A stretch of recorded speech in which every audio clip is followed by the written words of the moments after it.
저는 설교 때 말씀을 중심으로 설교하기 때문에 설교 때 꿈 이야기를 한 경우가 거의 없었는데, 오늘은 지난 주간에 꾸었던 꿈 이야기를 하면서 설교를 시작할까 합니다. 저도 여러분과 마찬가지로 자면서 별의별 꿈을 다 꿉니다. 몸이 붕 떠올라서 하늘을 날다가 땅으로 또 막 곤두박질 치려고 하면은 고개를 들고 몸을 고추 세우면 몸이 또 올라가더라고요. 그러다가 꿈을 깨는, 대체로 그렇게 별 의미 없는 꿈을 꿉니다. 이건 하나님께서 꿈으로 현몽하시는 것 같다 고 여겨지는 꿈은 일생에 몇 번 안 되는데, 그 중에 한 꿈은 제가 우리 교회로 부임하기 전에 꾼 꿈입니다. 꿈에 제가 섬기던 교회의 권사님 부부와 집사님 한 분이 저랑 같이 광야 같은 데서 뭔가를 막 찾고 있었는데, 갑자기 대리석으로 만든 수로가 나오고 그 수로에 맑은 물이 가득 차서 콸콸콸 흐르고 있었습니다. 권사님 부부와 집사님께서 저를 이렇게 들어서 그 수로에 올려놓았습니다. 권사님 부부는 기도로 저의 사역을 보필하던 교회의 기도대장 같은 분이었고, 집사님은 교회 작업이 있으면 교회 남자들 불러서 작업을 도맡아 하시던 분이었는데, 그분들이 저를 마치 꽃가마에 태우듯이 들어서 수로에 올려놓는 것입니다. 수로를 따라 둥둥 떠내려가다가 갑자기 장면이 바뀌어서 어딘가로 툭 하고 떨어졌는데, 마당이 있었고 옆에 교회가 있는데 교회 벽 쪽에 샘이 있어서 물이 졸졸졸 흘러내리고 있었습니다. 여기가 어딘가 싶어서 고개를 오른쪽으로 돌려보니까 시내가 형성되어 있는 그런 도심지가 보이고, 또 고개를 반대쪽으로 이렇게 돌려보니까 논밭과 들판이 보여요. 그리고는 꿈을 깼습니다. 그리고 얼마 지나서 지금 우리 교회의 전임 목사님께서 전화가 와서 김 목사님이 우리 교회를 좀 맡아주면 꼭 좋겠다고 당부를 하셔서 와봤어요. 와도 될 만한 곳인가 보려고 결정하기 전에 와봤더니 마당과 교회가 접하는 곳에 지금처럼 화단이 있었는데, 그때는 거기 수도가 딱 그 벽면 옆에 이렇게 나와서 틀면 물이 쫙 나오는 거예요. 고개를 돌려보니까 읍내가 이렇게 펼쳐지고, 반대로 고개를 돌려보니까 논밭과 들판이 보였어요. 그때는 교회 주변에 장미 아파트 외에는 건물이 거의 없었습니다. 하나님께서 꿈으로 현몽하셨구나 하는 생각이 들었어요. 그래서 오겠습니다 하고 결정을 했습니다.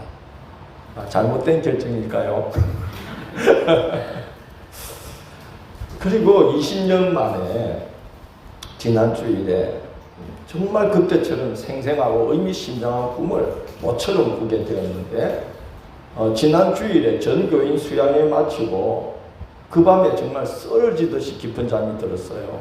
저랑 같이 잔 남자분들은 이유를 다 할 겁니다. 쓰러지듯이 잠이 들었는데, 꿈에 보니까 어떤 공간에 몇몇 사람들과 함께 이렇게 있는 게 보였습니다. 그런데 몸이 내 몸 같지가 않는 거예요. 거기 있는 분들도 이상하고 당황스러웠는지 몸이 자기 몸 같지 않다면서 막 이상하게 생각하면서 숙은 거예요.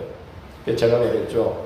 선생님들, 아무래도 우리가 죽은 것 같은데 하나님께서 부활의 몸을 주신 것 같습니다. 보세요 하고 제가 이렇게 하니까 몸이 이렇게 떠올랐다가 또 이러니까 내려갔어요. 그래서 보세요, 우리가 저 몸이 중력의 영향을 전혀 안 받지 않습니까?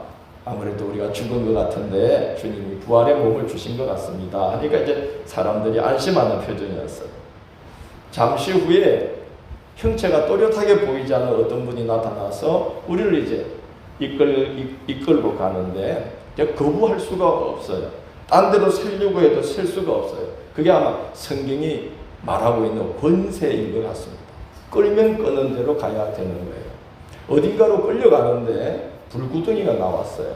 죽었는데도 무슨 생각이 드느냐 하면 야, 저기 빠지면 죽겠구나 하는 생각이 들었어요. 저기 빠지면 어떡하지 하고 겁이 덜컥 날 정도로 어마어마한 불구덩이였는데 기억이 잘 안 나는데 그걸 건너갔어요. 그런 다음에 우리가 그 낭떠러지 같은 곳 위로 끌려서 올라갔습니다. 내려다 보니까 그 아래가 얼마나 깊은지 까마득하게 끝이 보이지 않아요. 성경에 무저갱이라고 나와요. 요한계시록에. 없을 무자에 바닥저자에 그리고 토굴갱자에 그러니까 바닥이 보이지 않아. 그래서 마치 흑암으로 덮여 있는 것처럼 흑암이 무슨 따로 있는 게 아니라 구덩이가 너무 깊으니까 흑암에 잠겨 있는 거예요. 또 야, 저기 빠지면 죽겠구나. 영영 나오지 못하겠구나 하고 겁이 덜컥 났습니다. 근데 장면이 바뀌어서 제가 이제 몇 사람들과 함께 다른 공간으로 이끌려 갔습니다. 그러니까 그 구덩이도 건너갔나 봐요. 근데 이제 이번에는 장면은 보이지 않는데 막 아우성 치는 소리, 막 절규하는 소리가 들리는 거예요. 얼마 후에 우리를 이끌던 분이 나타나고 보니까 우리 교우들 몇 분 얼굴도 보였어요. 누군지 말을 할 수가 없어요. 이쁜 얼굴도 보이고 그래서 마음이 놓이는 거예요. 이제 다른 곳으로 데려가나 보다 하고 하는 순간에 이게 꿈이구나 하고 제가 의식을 하게 되었습니다.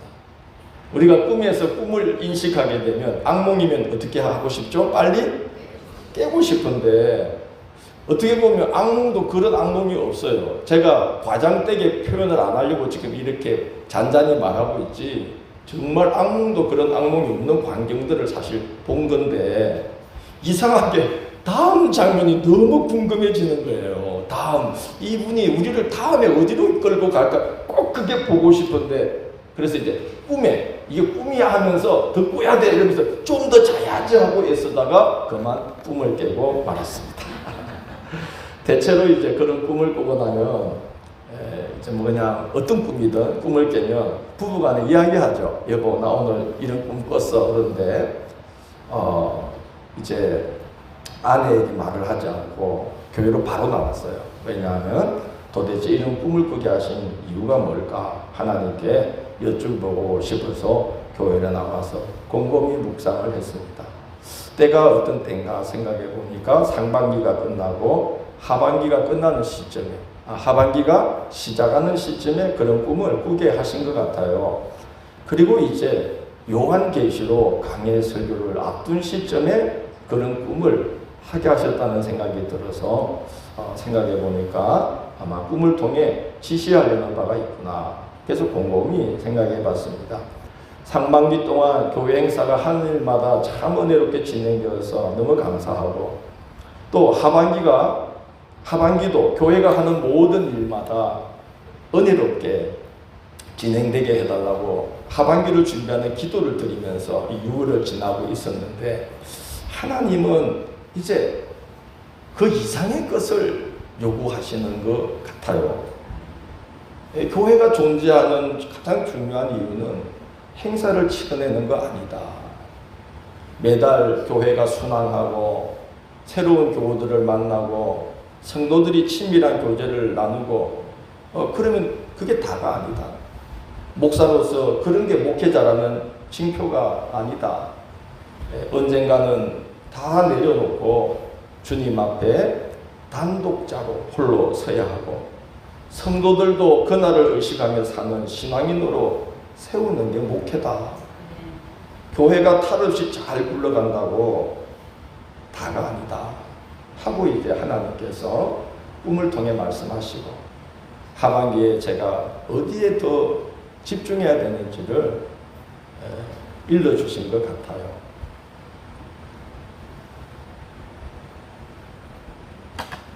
마지막 그 공간 있잖아요. 다음으로 더 가고 싶은데 했던 그 마지막 공간에 이제 우리 교우들도 보였다 그랬잖아요. 교우 중 한 분이 저에게 걸어 나오시더니 목사님 여기서 뵈니까 정말 반갑네요. 고생 많으셨어요. 이러는 거예요. 또 그분이 누군지도 말씀할 수가 없어요.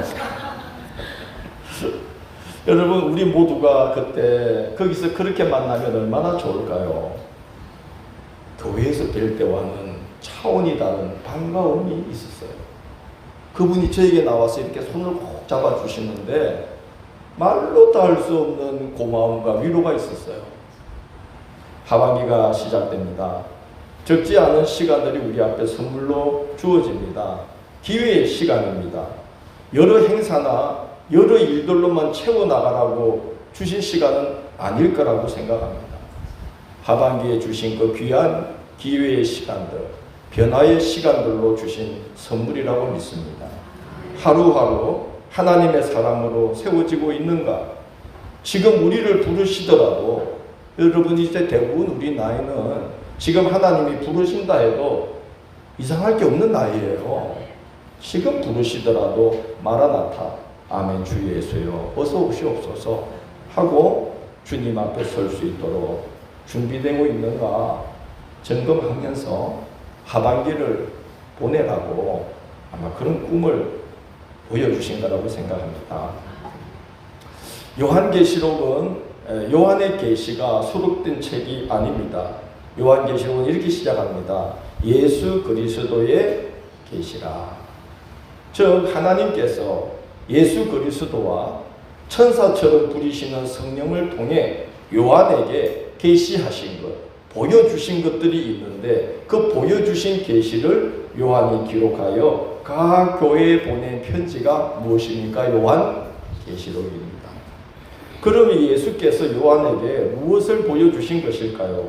1절 중간에 보면 반드시 속히 일어날 이 일들을 그 종들에게 보이시려고 라고 기록되어 있습니다. 그러니까 요한계시록의 1차 독자는 바로 요한이 섬기고 있었던 교회의 성도들이었고 그리고 그가 증거하고자 하는 것은 지금 당면한 교회의 현실들, 직면하고 있는 문제들을 하나님의 백성들에게 보이시려고 주님이 요한에게 보여주셨다는 것입니다. 요한이 이 서신을 보낼 때 로마는 제10대 왕이었던 도미티아누스 황제가 다스리고 있었습니다. 그는 주후 81년부터 96년까지 다스렸는데 교회를 향한 박해가 극에 달했던 때입니다. 여러분 흔히 알기로 교회를 박해한 대표적인 황제를 여러분은 누구라고 알고 계시죠? 검은 고양이? 네로. 우리는 네로가 교회를 박해한 걸로 알고 있습니다. 그는 제5대 황제로 주 54년에서 68년까지 다스렸는데 우리가 잘 알듯이 로마 시내의 대화재의 방화범으로 기독교인들을 침묵하여서 성도들이 큰 혼란을 당했습니다. 그러나 네로의 박해는 도미티아누스의 박해에 비할 바가 아니었습니다. 도미티아누스 황제는 자기를 신격하여 자신을 도미누스 에트 데우스라고 불렀습니다. 우리 주 우리 하나님으로 부르게 했던 것입니다. 당시 소아시아 지방의 스무나와 버가모 그리고 에베소에 황제 숭배를 위한 신전을 세우고 황제 숭배를 강요했습니다. 다음 주에 읽을 내용에 보면 스무나와 버가모에 그렇게 사탄의 권자가 있다는 표현이 있는데 그게 바로 그것입니다. 자신의 이름도 부르지 못하게 했고 황제라는 이름도 칭호도 사용하지 못하게 했습니다. 그건 자기를 인간으로 격화시킨다고 생각했기 때문에 이 도미티아누스 황제는 반드시 그냥 자기를 부를 때에 도미누스 에트 데우스, 우리 주 우리 하나님으로 부르게 했어요. 여러분 누가 가장 큰 어려움을 직면하게 될까요? 우리들이죠. 그리스도인들이 큰 공경에 처하게 되었습니다. 그 이름에 합당한 분은 오직 한 분뿐입니다. 우리 주 우리 하나님이라고 사람으로 몸을 입었던 사람에게 붙일 수 있는 분은 한 분밖에 없죠. 우리 주 예수 그리스도 한 분뿐입니다. 거부하는 그리스도인들은 발가벗겨져서 원형 경기장에 세웠고 그리스 로마 신화에 등장하는 남신과 여신의 행동을 그대로 신화대로 재현하게 했습니다. 여러분 신화에 나오는 그 남신과 여신들의 그 생활상이 단정하고 경건하고 거룩하고 참신했을까요? 신화를 읽어보신 분들은 알지 않습니까? 얼마나 문란하고 얼마나 난잡했는지 몰라요. 그걸 재현하게 했던 거예요. 누구에게? 거부하는 기독교인들 붙잡아서 옷을 다 벗겨서 그 문란한 내용들을 다 연극처럼 재현하게 했어요. 얼마나 힘들었겠습니까? 우리가 지금 우리 한양제일교회 우리 가족처럼 되어가고 있습니다. 할렐루야. 지난주 수양회 때 보니까 야 가족이구나 싶어요. 맞습니까? 너무 보기만 해도 배가 불렀어요. 맞습니까? 어제 우리 그제까지 신방을 갔어요. 우리 노재현 성도님. 세상에 어떤 사람들이 그리 오래 알지도 않은 사람을 축복하려고 그제까지 그것도 폭우를 뚫고 차가 5대가 빡빡 채워서 또 어떤 사람이 반대로 그 길을 우리는 한 번 가지만 매주 그 길을 비가 오나 눈이 오나 바람이 부으나 올라오는 사람도 있어요. 제정신이 아닌 거예요. 예, 성령에 이끌리니까요. 제정신이 아니죠. 예, 우리 가족이 되어가고 있는 것 같습니다. 그런데 그렇게 가족처럼 정말 아끼고 사랑하는 성도들이 서로 발가벗어서 서로의 몸을 봐야 되고 더군다나 그 자식 같은 사람, 누이 같은 사람, 그 형제 같은 사람과 더불어 그 난잡한 신화의 내용들을 재현한다는 게 얼마나 고통스러웠겠습니까? 도미티아누스 황제의 이 만행은요, 로마 시민들에게는 굉장한 호응을 얻었어요. 볼거리, 구경거리 때문이 아닙니다. 신들을 만족시켜서 로마에 복이 임하는 종교적인 제의라고 믿었기 때문이에요. 여러분, 이스라엘 백성들이 가나안 땅에 들어갔을 때에 주님이 왜 절대로 가나안의 신들, 즉 어떤 신이죠? 바알과 아세라를 절대로 섬기면 안 된다고 한 이유는 바알은 남신이고 아세라는 여신이었던 거예요. 그래서 사람들이 그 행위를 할 때에 남신과 여신이 서로 사랑하면서 사랑의 전표로 쏟아지는 것이 비라고 생각을 했거든요. 그런 의미로 이 도미티아누스 황제는 종교적 제의를 행하면서 시민들에게 호응을 얻었어요. 공연이 끝나면 성도들은 원형 경기장에 풀어놓은 맹수들에게 잡아먹혔습니다. 도미티아누스 황제의 만행은 그것으로 끝나지 않습니다. 로마 시내로 들어오는 진입로 그 좌우에 기둥들을 줄지어 세워놓고 거기에 그 도미티아누스를 도미누스 에트 데우스라고 부르지 않는 기독교인들을 다 붙잡아 매어가지고 하루 종일 초를 바르는 거예요. 양초를 온몸에 발라놓고 해가 지면 거기에 불을 붙여서 시내로 들어오는 길의 가로등으로 사용을 했다고 합니다. 끝까지 믿음을 지키는 성도들도 있었지만 대부분 많은 성도들이 믿음을 저버렸습니다. 여러분 우리가 그런 상황이 되면 믿음을 지킬 수가 있을까요? 저한테는 묻지 마십시오. 솔직히 어려울 것 같아요. 상황이 그렇게 되면요, 사람이 모든 이상한 것을 드러내게 되는 것 같습니다. 지난주 뉴스에 예멘을 탈출해서 한국에 난민 신청을 한 청년 이야기가 보도되었습니다. 그 청년이 이슬람에서 기독교로 개종하자 마을 사람들이 그 청년의 가족들을 핍박하기 시작하고 협박을 한 거예요.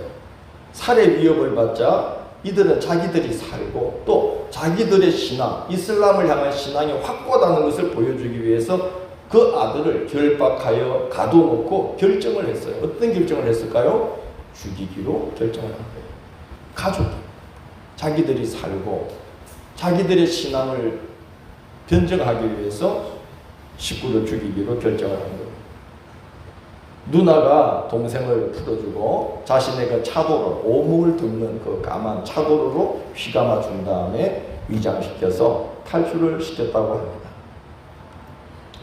로마 제국의 핍박에서 벗어나기 위해 반인륜적이고 반인간적인 일들이 얼마나 교회와 성도들 사이에서 비일비재하게 일어났겠습니까?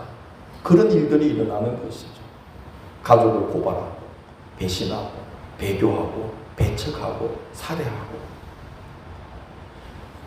주후 313년에 콘스탄티누스 황제가 기독교에 대한 박해 중단을 명령할 때까지 이런 일들이 무려 200년 이상 박해가 이어졌습니다.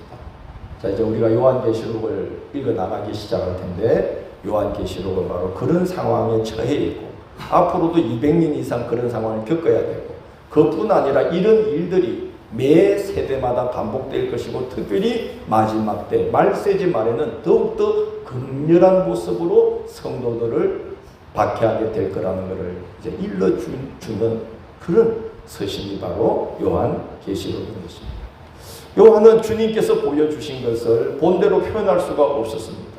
여러분, 저 꿈꾼 이야기를 보여주고 싶은데 말로 못하겠어요. 그 끔찍한 것을 표현을 못하겠어요. 그래서 그냥 오늘 그 정도 한 겁니다. 요한도 그랬을 겁니다. 하나님이 보여주신 그 말세의 일들, 또 지금 당면한 성도들이 겪어내야 될 그 끔찍한 일들을 요한은 사람의 언어로 표현할 수가 없었어요. 그래서 언유와 비유를 썼던 겁니다. 둘째, 요한은 그때 로마 당국에 의해 체포되어서 밤모라는 섬에서 유배 중이었기 때문에 당시 교회가 처한 상황을 그는 직접적인 언어로 쓸 수가 없었어요. 왜냐? 요한은 검열과 감시의 대상이었던 것입니다. 위험 인물이었던 겁니다. 셋째, 주님께서 보여주신 것은 당시 성도들만이 아니라 오고 올 모든 세대의 성도들이, 그리고 말세를 직면한 성도들이 겪게 될 일들이었기 때문에 그 엄청난 시차가 있는 그 일들이 전개되는 것을 당시의 언어로 다 표현할 수가 없었어요. 그 사실이 요한계시록 1장 19절과 4장 1절에 이렇게 기록되어 있습니다. 생명의 말씀 1번 우리 같이 한번 읽어볼까요? 여기 있습니다. 화면에 읽습니다. 그러므로 내가 온 것과 지금 있는 일과 장차 될 일을 기록하라. 요한계시록 어려운 책이 아니죠. 그러니까 뭡니까? 지금 본 것, 그 다음에 지금 있는 일, 그 다음에 뭐죠? 장차 될 일. 그걸 기록한 게 요한계시록.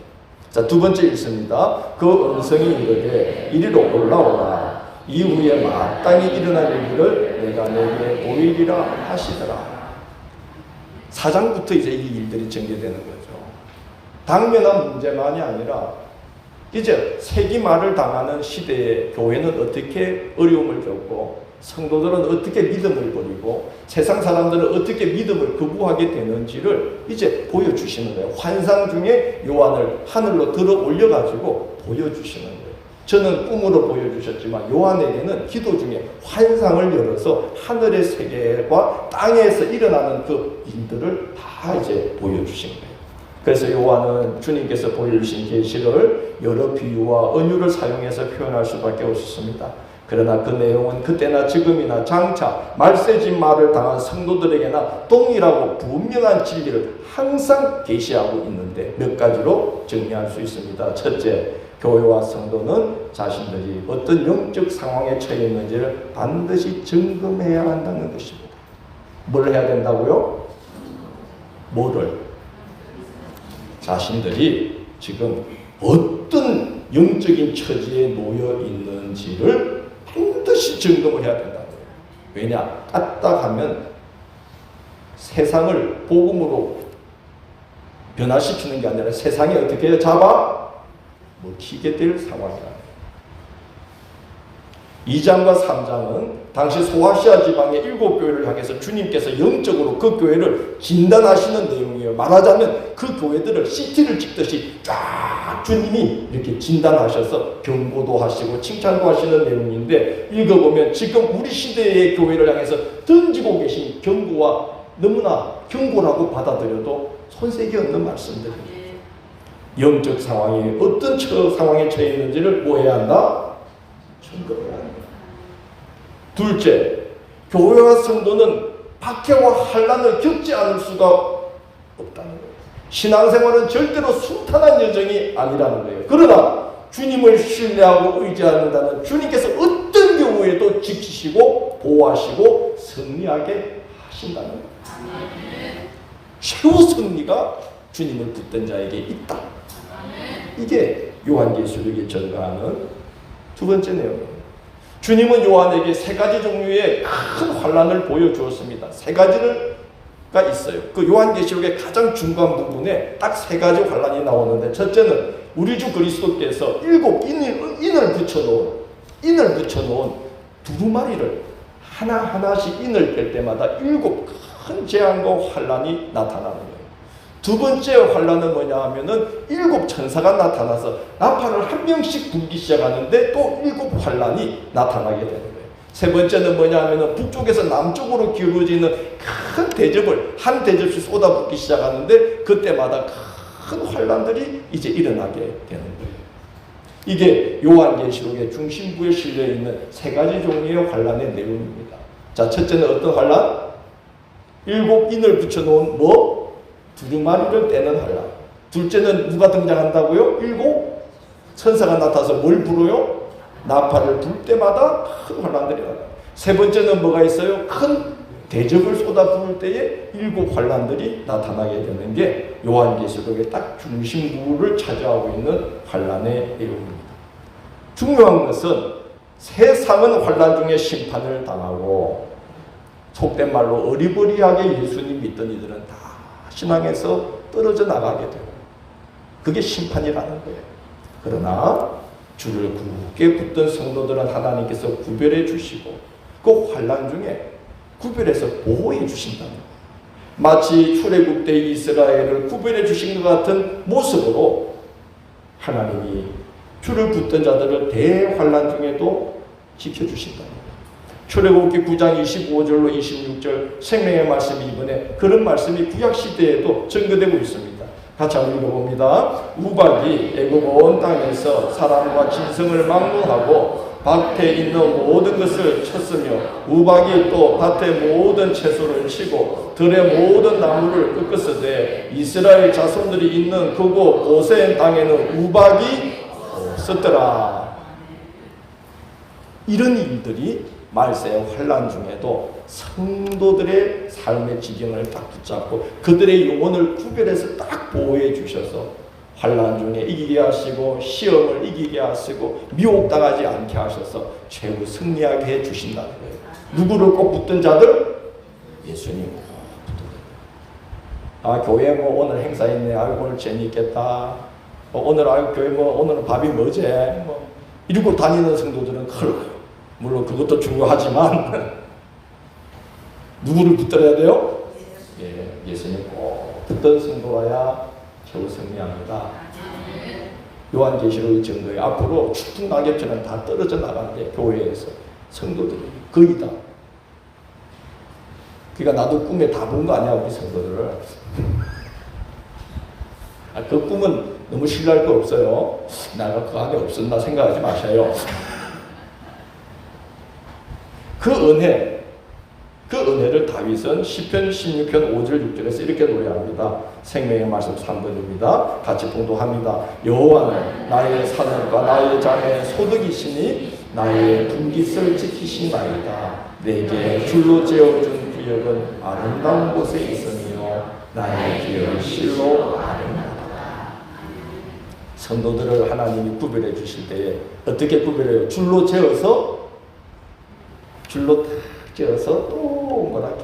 그래서 그 줄로 재어준 구역을 하늘의 불병과 불말로 두루 돌게 하시고 천군서사로 두루 돌게 하시면서 그의 영혼을 지키고 그의 믿음을 지키고 그의 삶을 지키고 줄로 재어준 구역에 딱 머물게 해서 환난 중에도 보호하시고 시험 중에도 빠져들지 않고 믿음 지키게 하면서 승리하게 하신다는 거예요. 내게 줄로 재어준 구역은 아름다운 곳에 있어요. 줄로 금을 다 꺼가지고 보호해 주신다. 셋째, 박해자의 정체를 요한계시록은 드러냅니다. 교회를 핍박하고 미혹하는 이 세속도시, 세속문명, 세상 권세를 요한계시록은 함께 따라해 봅시다. 큰 음녀 바벨론. 네, 옛날에도 바벨론 제국이 그 어마어마한 위세와 문명을 가지고 세상 만민을 미혹시키고 이스라엘 백성들도 미혹시켰거든요. 큰 음녀 바벨론이라고 비유하면서 그 배후에 도사리고 있는 원정체, 그건 바벨론이 아니고 세상 권세가 아니고 그 배후에 도사리고 있는 우리를, 인류를 멸망시키는 최후의 원수는 사탄 마귀다 하는 것을 증거합니다. 그래서 박해자의 정체는 세상 임금들이 아니요 그 배후에 있는 누구다? 사탄 마귀다 하는 것을 드러냅니다. 넷째, 역사의 주관자, 왕 중의 왕은 예수 그리스도이시라고 증거합니다. 도미누스 에트 데우스라고 감히 자기를 우리 주 우리 하나님이라고 떠들고 있는 도미티아누스 같은 이런 황제가 아니고, 당시로서는 엄청난 권력을 갖고 성도들을 마구 죽이고 있지만 그런 자가 아니고, 그런 자도 바로 이분 앞에서는 심판의 대상일 뿐이라는 거예요. 역사의 주관자, 왕 중의 왕이라고 부를 수 있는 분은 오직 한 분뿐이다. 예수 그리스도이시다. 심판주로 오시는 예수께서 사탄 마귀를 결박하여 끝이 보이지 않는 무저갱에 던져 넣으시고, 그리고 구약 이스라엘 백성들을 출애굽시켜 가나안으로 건너가게 해 주시듯이 그런 건너가게 해 주시는 6월의 은혜를 베풀어 주신다는 거예요. 마지막 환란 때. 그래서 최후 승리하게 하신다는 거예요.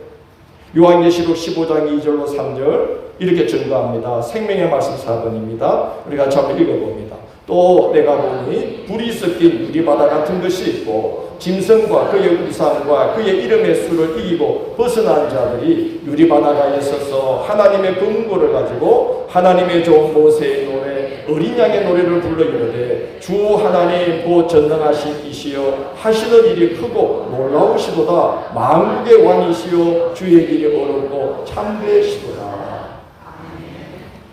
하나님께서 이스라엘 백성들에게 유월의 은혜를 베푸셨어요. 그 애국 군대의 추격을 다 물리치시고 홍해를 열어가지고 그 붉은 바다를 열어서 그분이 예비하셨던 적과 꿀이 가나안 땅으로 건너가게 하셨어요. 이걸 구약 성경은 어떤 은혜라고 그러죠? 유월의 은혜를 베푸시죠. 건너가게 하시는 은혜를 베푸시죠. 마찬가지로 마지막 때에 하나님께서 그 백성들을 은혜를 베푸시는데, 악한 사단 마귀 권세를 마침내 결박하여 무지갱에 던져 넣으시고, 그리고 성도들을 구별해 주시는데 줄로 재어준 구역에 두시듯이 새로운 세계를 준비하시고 그 길을 여시는데 홍해를 여시듯이, 그래서 어디를 건너가게 하신다고 그랬어요? 불이 섞인 유리바다. 여러분, 유리바다 바닥 밑에 보일까 안 보일까요? 보이는데 그 밑에 뭐가 있어요? 불이 있어요. 벌게. 그러니까 홍해를 걷는 것을 상징하는 거예요. 마지막 때에 하나님의 백성은 그렇게 이스라엘이 홍해를 건너 가나안 땅으로 6월의 은혜를 받았듯이, 그렇게 하나님께서 우리에게 새하늘 새 땅을 다 준비해 놓으시고 이긴 성도들을 불이 섞인 유리바다 건너서 6월의 은혜를 힘입도록 하나님이 은혜 베푸신다. 그래서 이스라엘 백성들이 그 홍해가에서 승리의 노래를 불렀던 것처럼 모세와 미리암이 이 나중에 우리들도 그렇게 승리의 노래를 함께 부르게 된다는 것입니다. 그리고 그 자리에 다 함께 있게 되기를 원합니다. 천천히 하세요.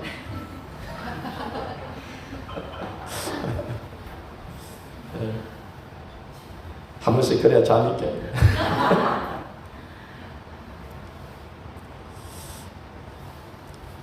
그러므로 요한계시록은 교회와 이 성도들의 모습을 뭘로 계속 증가하냐면은 전쟁에 돌입한 군대로 묘사하고 있어요. 우리의 시름은 혈과 육을 상대하는 것이 아니요 통치자들과 권세들과 어둠의 세상 주관자들과 하늘에 있는 악의 영들을 뭐함이라? 상대함이라고 바울이 고백했는 거예요. 그때나 지금이나 앞으로도 우리 성도들은, 우리 교회는 불이 섞인 유리바다를 건너서 승리의 노래를 부르는 그날까지 싸워야 한다는 거예요.